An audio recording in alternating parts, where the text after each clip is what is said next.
Zadeva Weber nas zanima, ko govorimo ravno o padanju vlade. Kako vi gledate na to zadevo? Bo SDS podprla razrešnico ministra, ki očitno prihaja v parlament v kratkem? Tehnično gledano do takšnih situacij, ki destabilizirajo politični prostor, ne bi smelo prihajati, saj bi moral imeti predsednik vlade sam pristojnost, da pač razreši ministra. Smo edina država, mislim, da smo edina država v Evropi, kjer o tem odloča parlament. Mi smo že nekajkrat vložili ustavne spremembe, na podlagi katerih bi poenostavili tako postopek imenovanja vlade kot razreševanje ministra. Vendar je bilo to zavrnjeno. Upam, da bo tokratni postopek, ki je v proceduri, tudi na podlagi vseh teh izkušenj privedel do pozitivnega rezultata. Zdaj, to je tehnični pogled na stvar, ne? Vsebinsko pa je seveda minister Weber kršil zakon, to je povsem jasno, bil sem na seji komisije za nadzor nad varnostnimi in obveščevalnimi službami, kamor je bil vabljen, pa se je vabilu izognil in ni ničesar pojasnil, ker so bile stvari jasne, tudi so bile stvari tako očitne, da je ocenil, da je bolj, da se ne sooči z konkretnimi očitki, ker je bil prisoten tudi njegov direktor obveščevalne službe, ki je v bistvu priznal, da so ravnali nezakonito. In stranka, ki gospoda Webra brani, pozablja, da je v neki drugi situaciji razglasila aretacijo registriranega policijskega sodelavca Smolnikarja za poseg vojske v civilno sfero in je zahtevala odstop ministra. Zdaj pa nadzor vojaške obveščevalne službe nad privatizacijo Telekoma razglaša za povsem normalno stanje. Skratka, gre za bumerang dvojnih meril, ki se tokrat vrača SD-ju in zaradi tega so v nezavidljivi situaciji. V podobni nezavidljivi situaciji zaradi uporabe dvojnih meril je tudi predsednik vlade. Tokrat zahteva upravičeno zamenjava ministra, ki je kršil zakon. Nekaj tednov nazaj pa je branil ministra iz svoje kvote, iz kvote stranke SMC, ki je po dokončni sodbi Vrhovnega sodišča kršil ustavo, gre za ministra Klemenčiča. Se pravi, tudi predsednik vlade uporablja dvojna merila in zaradi tega je nastala situacija, ki ponovno odvrača vlado in izvršilno oblast od tega, da bi pač reševala vrsto nakopičenih problemov, ki gre da enostavno mimo. Državni zbor se, zdaj mislim, da že na 5. ali 6. seji ukvarja v veliki meri z zakonnim predlogi, ki jih je vložila opozicija. Vlada pa se dela gluho na izjemne težave, ki so v zdravstvenem sistemu, na potrebe po reformah, ki so na pol ali pa sploh niso bile začete na številnih področjih in seveda ta politična nestabilnost zgolj obeta turbulentne mesece, ki so pred nami, verjetno pa tudi nek dokaj resen končni zaplet v zvezi s privatizacijo, ki čaka to koalicijo. Večno se ne bodo mogli skrivati za razne fraze, zdaj konkretne odločitve bodo vse hitreje na mizi, obljube, ki so bile poslane v Bruselj tudi, tako da ta politična nestabilnost zgolj na nek način podaljšuje čas neki koaliciji, ki je že zamudila tisti najbolj ploden čas za to, da se loti nekaterih konkretnih korakov. Še SDS bo glasovala za razrešitev ali se bo vzdržala? O tem se bomo dokončno odločili takrat, ko in če bo ta predlog sploh na dnevnem redu. Vemo tudi, da so ministri že odstopali tik pred zdajci, pred samim glasovanjem. Načeloma pa je to stvar koalicije. Predsednik vlade ne more pričakovati, da bo zdaj z opozicijo menjal ministra, ki ga brani ena od koalicijskih strank. To ni običajno nikjer po svetu. V takšnih primerih mora predsednik vlade vezati vprašanje svoje lastne zaupnice za tak predlog in seveda izglasovati tisto, kar sam predlaga z večino v koaliciji. Torej, verjetno ne boste, ker ste pisali interpelacijo ali pač je tudi to možno? Zagotovo mi gospoda Webra ne bomo podprli, ampak imenovanje razrešitev ministrov je stvar koalicije in koalicijske večine. Tudi če bi recimo mi podprli pri glasovanju predlog gospoda Cerarja za zamenjavo tega ali kakšnega drugega ministra.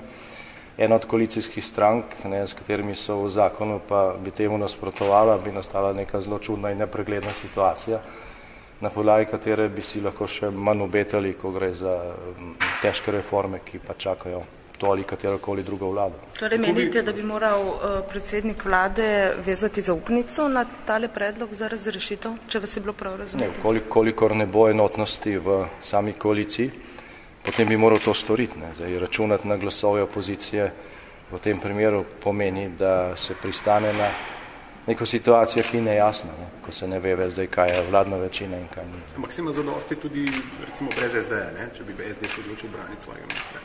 Odvisno, kakšna je udeležba na takšni seji in kaj se bo še vse dogajalo.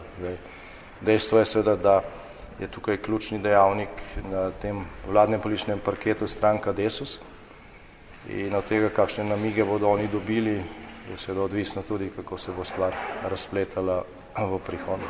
Kako vidite ta včerajšnji manever SD-ja, bodo po vašem sploh zapustili koalicijo ali je to bolj nekakšna reševalna operacija, če kako temu rečemo? No, s tem so pridobili čas.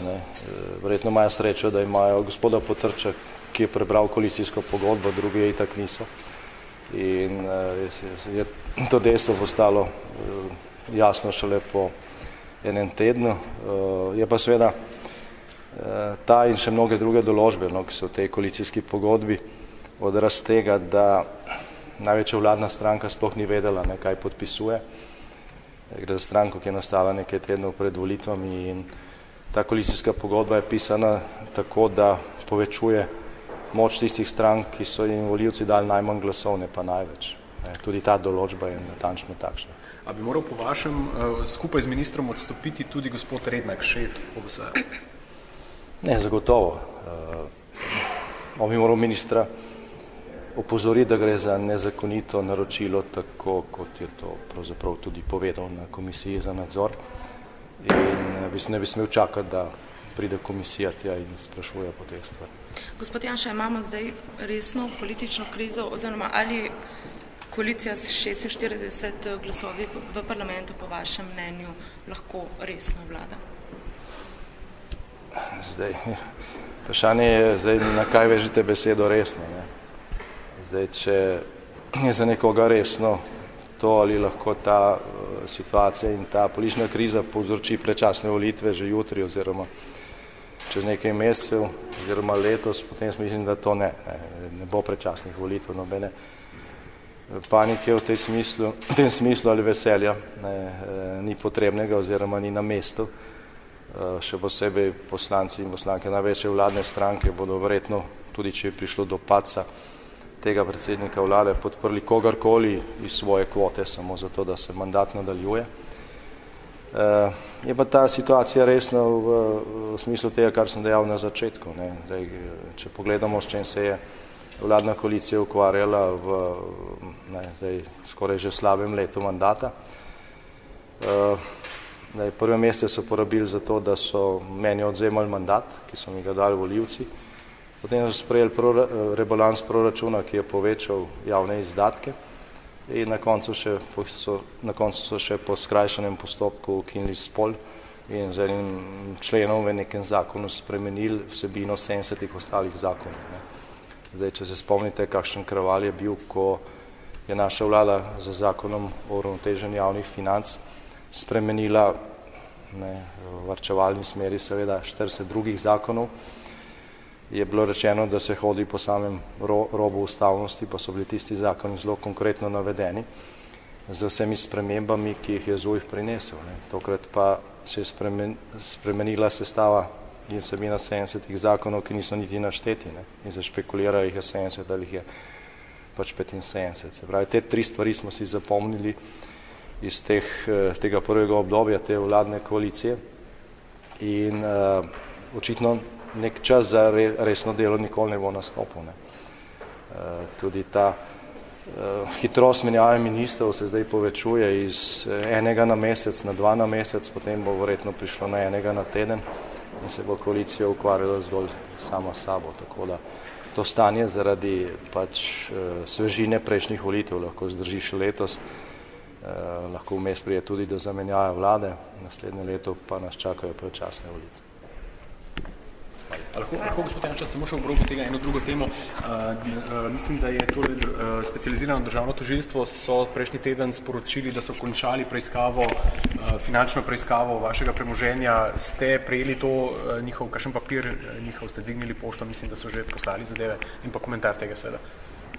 No, vse v zvezi s temi očitki sem jaz pojasnil, mislim, da natančno pred 2 letoma, tukaj v tej dvorani za mano, zelo natančno tudi so dokumentacijo, ki so jo zahtevali, je bila dana pristojnim davčnim organom, tako da v zvezi s tem moram reči, da je imelo to tožilstvo, če je te iste stvari preiskovalo, kot je pisalo v tistem sklepu, zelo lahko delo in ne vem, zakaj so robili 1,5 leta.